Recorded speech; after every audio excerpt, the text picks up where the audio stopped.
สบายดีสวัสดีกินข้าวกินน้ำเลยบ่อยมาเมื่อนี้กินแล้วกินอาหารหยังกินปลากินปลาเป็นยังไงหลังจากที่อายเพิ่นมาเยี่ยมมายามเจ้าเป็นยังไงเนาะรู้สึกดีใจบ่แม่ดีใจเนาะรออยู่บ่อายเพิ่นรอใจดีบ่แม่ใจดีเนาะถ้าสมมุติว่าถ้าอายเพิ่นอยากมาเยี่ยมมายามอีกมื้อหน้าได้บ่มาเยี่ยมมายามเจ้าได้ได้เนาะคันเจ้ามีแผนก็มาได้ถ้าบ่มีแผนเด้สิเอากันเลยสมมุติว่าคันอายเพิ่นมักเจ้านี่เจ้ามักบ่เอหลีบ่เนาะว่าจะบ่ได้ตัวบ่คันทาไอ้เพิ่นมักแท้เจ้าก็มักเอหลีดองเท่าไรคันทาเจ้าว่าบ่มักไอ้เพิ่น50 ล้าน50 ล้านพร้อมครบเลย พร้อมครบพร้อมแต่งเลยทุกคนเลยสบายดีสาวเซ็กไปใส่มื้อนี้ไปขุดข้าวพูดข้าวชวนเจ้าเด้คือบ่ไปเลี้ยงแบะเลี้ยงแบ่เดินแสดงว่าน้องนี่เป็นสาวเลี้ยงแบ่เป็นจังได๋ท่านน่ะโสดคือเก่ายังบ่มีคนคุยบ่มีเลยเพราะว่าเจ้าเอาขะดอก15 ล้านเด้ เลยก็งามน้องก็งามเด้อทุกคนเลือกผู้ใดใจก็เจ็บหักมาซองเนาะเอาซองได้บ่ได้หรือบ่เนาะถ้าสมมุติว่าคันสาวเซ็กนี่มักผู้บ่าวคนนึงเจ้าก็มักนำกันได้บ่เอาผู้นำกันได้บ่ได้เป็นหยังคือเอาผู้นำกันบ่ได้บ่ได้อยู่บ้านคนสี่ก็คือเป็น2ไอ้น้องเอาผู้นำกันได้เลยอ๋อปัดนมอุดรมาเยี่ยมมายามเจ้าเป็นยังไงน้องรู้สึกของน้องเป็นยังไงดีใจบ่รอบ่ไอ้เพิ่นรอเนาะ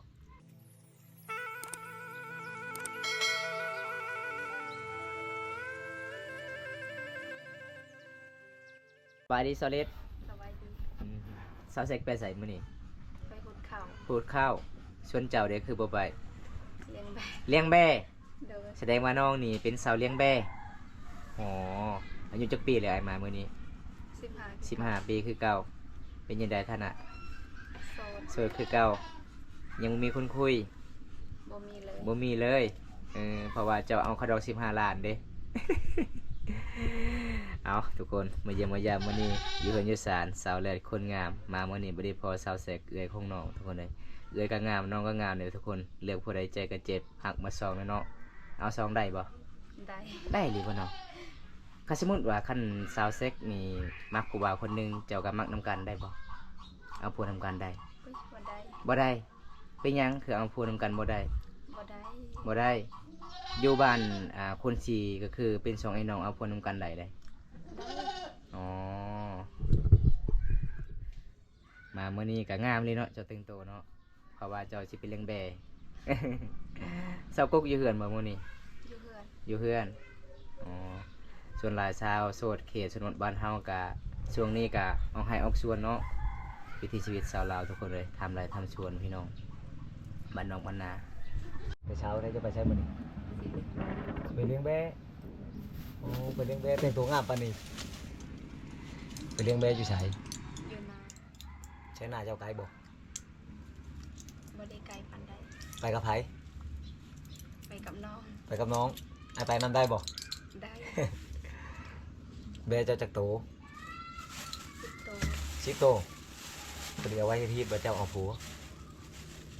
สิเอาแล้วบ่ผัวนะยังเอาอยู่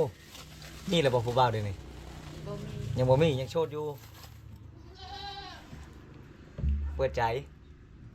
อยากได้คนแบบไหนว่าไอ้ฟังเลยไอ้สิไปหาให้ไอ้สิติดต่อให้แบบใดก็ได้เอาแบบทางหลังเจ้านะคุณนะผู้บ่าวทางหลังเจ้านะเอาบ่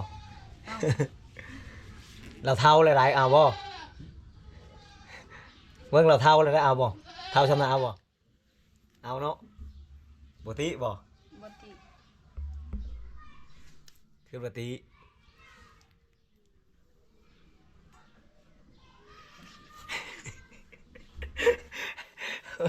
ยิ้มดีแท้เนาะอยู่เฮือนกับไผมื้อนี้อยู่คนผู้เดียวใช้เอ้ยเจ้าไปใช้เอ้ยเจ้าชื่อไหนแต่ก็ลืมชื่อแล้วเจ้าแชกคนงามไปแล้วไปนำผู้บ่าวแล้วไปใช้ไปหุดข้าวโอ้ชวนเจ้าบ่ได้ไป บ่ ได้ไปเลี้ยงแบะ เลี้ยงแบะงูควายได้ไผเลี้ยง บ่มี บ่มีงูบ่มีควายมีแต่แบะ10โตวถ้าว่า ออกนอก เอ้ยแก้วก็เอาผัวเจ้าก็เอาผัวปั่นกันคนละ5โตวแบะไปเฮ็ดฮีดเจ้าได้เฮ็ดฮีดเอ้ยเด้ แต่บ่เห็นลาวแต่เงินยังทัน เอ้ยไปฮู้เข้ากับไผ สิโปดเลย อีพ่ออีแม่ นี่พ่อแม่ไปหมด แม่นไก่ยัง น้องเจ้าก็มี สิโปดไปเอาอีกทาง บ่มี โปดมึงน้องบ่มี เจ้าเป็นน้องลาโอ้ลูกสาวลามูลคอน ถ้าไผได้เจ้านี่ได้มูลหลาย มีให้มีหน้าหลายเลยเจ้าเนาะมีดินหลาย บ่ได้ลาปันได้ บ่หลายปานใด โดย ถ้าว่าเอาผัวนี่ต้องเอาผัวมาอยู่เฮือน ชนบท หนูไปเฮือนผัว ไปกันพัว ไปเฮือนผัว ถ้าว่าเอาผัวอยู่ไกลเด้ แม่น ก็ไปไกลคือกัน ไปไกลคือกันแห่งดีเลยเนาะได้ขี่รถไกลขนาดผัวอยู่ไกลกะ เจ้าเคยไปอยู่บ่ไกลไกลชุดจะไปฮอดไสสวรรค์ไปบ่ บ่เคยไป บ่เคยไป สิปนก็บ่เคยไป สิปนบ่เคยไปฮอดแต่ใช้ฮอดแต่เมืองนอกโอ้พอแต่ได้ไปเมืองนี่ทุกคน ยังบ่ทันได้เปิดกว้างเห็นไก่นะเนาะยังบ่ทันได้ไปไก่หาก็มีแต่ฮอดเมืองซื่อๆจะเทื่อไปเมือง 2-3เทื่อ จองยามเทื่อไปชื่อจังนั้น ไปซื้อเครื่อง ไปชื่อเครื่อง คือจะชื่อชงชื่อเชื่อแล้วไปต้องไปชื่ออยู่เมืองหรือว่าชื่ออยู่บ้านนี้ อยู่บ้านนี้ก็มีเขามาขาย บ่มี บ่มีเนาะอย่าว่าเวียดมาหาเลาะขาย เวียดบ่ได้หาเลาะขายเนาะปกตินี่ชาวเขตชนบทนี่ทุกคนจะตลาดจะมาฮอดเทือนชั่วหลายกับบางคนก็บ่ได้ไปฮอดเมืองเลยก็มีเลยอยากได้เครื่องได้ของนี่เวียดเอามาฮอดเทือนเลย แต่บ้านเจ้านี่เวียดบ่ชูมาเนาะก็เลยไปเองมื้อหน้าไปเที่ยวเซโปนเด้อให้สิพาไปบ่ ไป สิพาไปหาผู้บ่าวแถวเซโปนนะนัดผู้บ่าวมาหา เข้าหน้านี่ นี่ได้อยู่ผัวนะเนาะ เข้าให้นี่ อยากได้อยู่ บุญช่วยเฮอเซโปนสิพาไปเที่ยวมีบ่เงินนะ บ่มี ก็เจ้ามีเงินหลายพาไปเจ้าบ่มีหลายบ่พาไปไอ้บ่พาไปไอ้ก็บ่มีคือกัน บ่มีเงินเฮ็ดอันยังไปเที่ยวได้จ้ะเจ้าน้อยบุญช่วยเฮอเซโปนได้นี่ได้ใกล้จะฮอดแล้วเดือนหน้านี่ก็ฮอดแล้ว วันที่ยัง บ่จักคือกันได้จักวันที่เท่าไหร่แต่ว่าประมาณเดือนเดือน10เดือน11นี่แหละก็ฮอดแล้วมันก็บ่โดน อ๋อ ถ้าเจ้าจะไปแล้วเจ้าเก็บเงินไว้หลายๆรถขายแบร์จาก3ตู้ ขายแบร์3ตู้ไปเที่ยวเลยเจ้าบอกกับแม่ว่าจะไปหารัดหาผู้บ่าวได้จังได้ผัวใช่ เอากันนอกบ่มีใครสั่ง เจ้างามบ่ลีเรานางหูโตอยู่บ่หูโตอยู่บ่เจ้างามนะหูบ่ บ่ บ่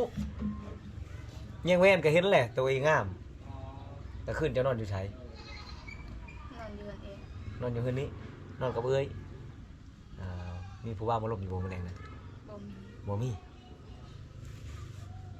ผู้บ่าวมาลบเอ้ยเจ้านี่บ่ บ่ฮู้นะ บ่ฮู้นำเอานอนนำกันก็ฮู้เลย แม่น กันล่มอยู่ไส ลงอยู่นี่ ลมอยู่นอกนี้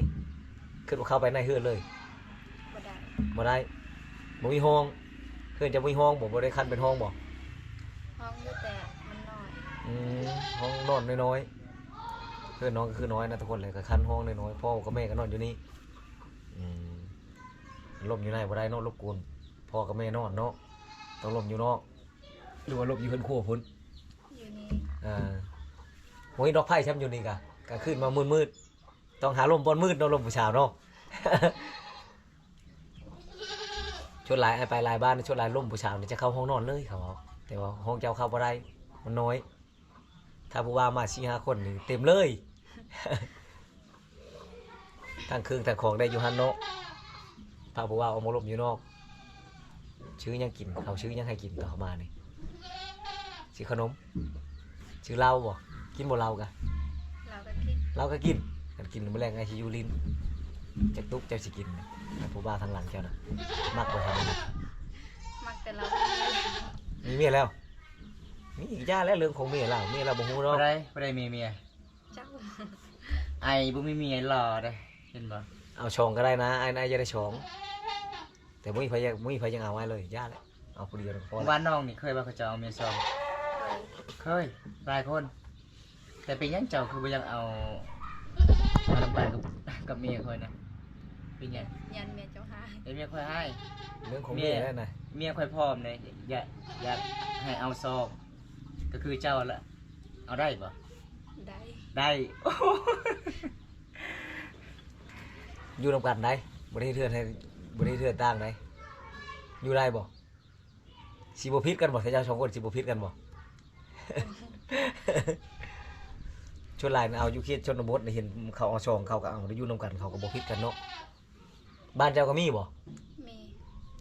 ใช้หลังใดเอาช่องนี่ ไปลังมุสลิยา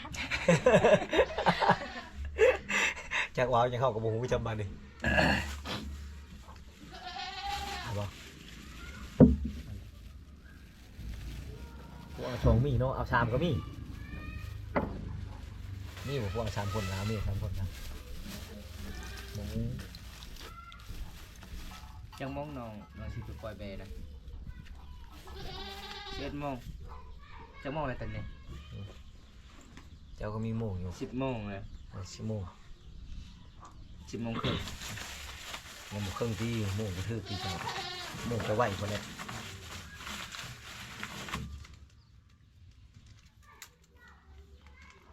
ช่วงนี้บ่สบายทุกคนเลยละชนบท กินยาทาบอยู่เนาะยูทูบเบอร์กะ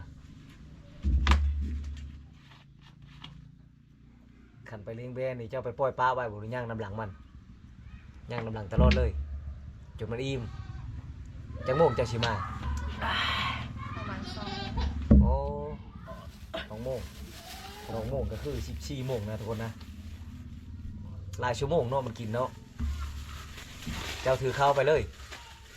วันนี้ถึงยัง สิกินข้าวสักก้อนละไปกินแล้วบอกข้าวนะ กินแล้วเขาสาว ข้าวเที่ยงดิกินข้าวเที่ยงนี่ก็ก้อนจะไป ไม่ได้กิน ยังไม่ได้กินบัดสิไปปล่อยแบนกินก้อนบ่กินข้าวสักก้อนแล้วก็ไปกูเรียกว่าถือข้าวไปกินอยู่พุ่นผ้าถุงยางเอาข้าวใช้ติ๊บแล้วก็ผ้าใช้หลังไปใช้กระผ้าไปใช้กระหยังยากบ่ได้จกกินบ่นั้น บอสเลตอายเขาถามเด้อเพราะว่า FC หลายๆคน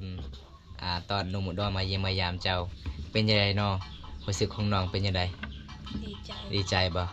รอบ่ไอายเพิ่น รอ รอเนาะ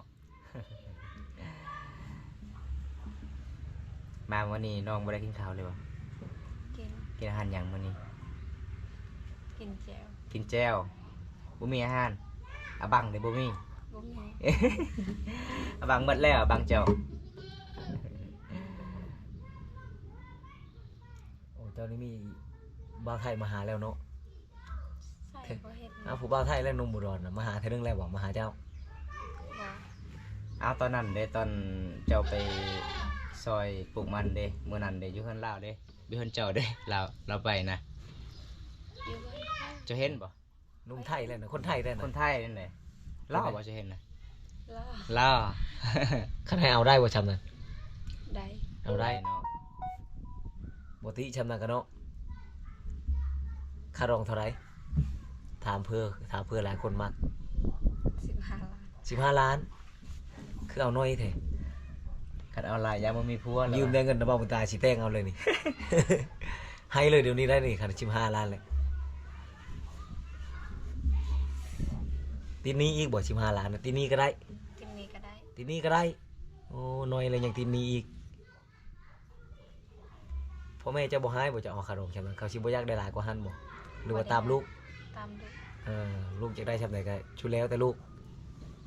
ถ้าจะเอาน้อยหลายก็ฮีดบ่พอคือฮีดบ้านเฮานี่ต้องกินหยังงู งัวควาย งูควายเอ้า หมู มันก็บ่พอแล้ว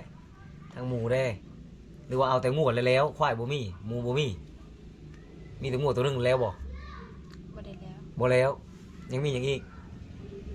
บ่ มี ของ มีหมูนำโนต้องได้เฮ็ดฮีดต้องได้ครบได้หมดเลยมีไก่มีหมูเนาะแต่แม่นเป็นภาษาไทยเขาก็มีเหล้าหายไก่โตเหล้า12หายไก่12โตแต่ว่าบ่ฮู้ว่าฮีดชนเผ่ามังกรนี่จักมีเหล้านำบ่เหล้านี่เขาไล่เป็นตุกเนาะเป็นลิตรเนาะ30 ลิตรแม่นบ่มีข้าวสารมันแต่คือเคยเห็นหลายๆคนเขาว่าข้าวสารเปล่า1 2เปาจะเอาข้าวสารจากเปาบัดนี้ 2 เปา 2เปาพอได้นึ่งให้แค่กินได้เนาะ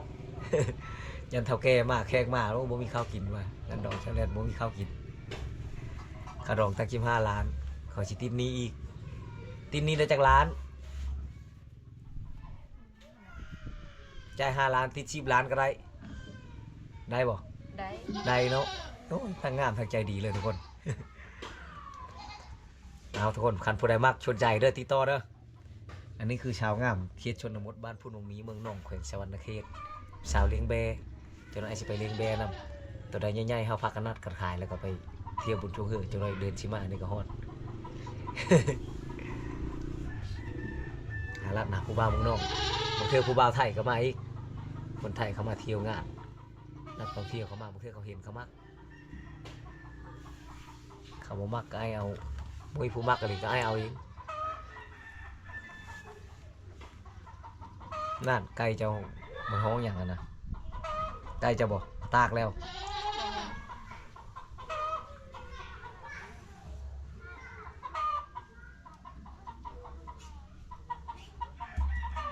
เวลาแล้วนะฮอดแล้วได้โมงในชีวิตโมงจะว่าจะไปปล่อยแบนนะไปบ่บัดนี้ ไป ไปทวงเวลาน้องหลายเลยทุกคนจนอันนั้นแหละน้องจะไปปล่อยแบเลยเห็นอะไรสิเปลี่ยนเครื่องหมดสิไปชุดแบบนี้บ่ เป็นคือ สิเปลี่ยนเครื่องขึ้นมาสิไปงามๆแบบนี้ หลังจากมาเล่นแม่แอนกับสาวเลียนแล้วเพราะว่าบ่ตาก็สิไปเยี่ยมไปยามสาวกกอีพี่น้องมื้อนี้ก็เดินทางระยะการเดินทางก็คนลำบากหน่อยพี่น้องเอ้ยหลังจากที่บ่ตาไปกับไอเพิ่นจากฝั่งไทยไปเยี่ยมไปยามพี่น้องมื้อนี้ก็บ่ตาก็สิไปเยี่ยมไปยามอีกพี่น้องเป็นครั้งที่2ทุกคนของสาวกกพี่น้องเห็นบ่เขตชนบทชนหลายเขาเจ้าก็คือเฮ็ดสารแบบนี้ทุกคนเห็นบ่แขกมาเยี่ยมมายามก็คือเขาเฮือนเลยเวลามาเฮือนมาสร้างก็คือเราต้องเอิ้นซื้อก่อนเลยทุกคนเขตชนบทได้คันเจ้าของอยู่เฮือนเราต้องคืนคำบ่เห็นเจ้าของเราขึ้นบ่ได้พี่น้องนี่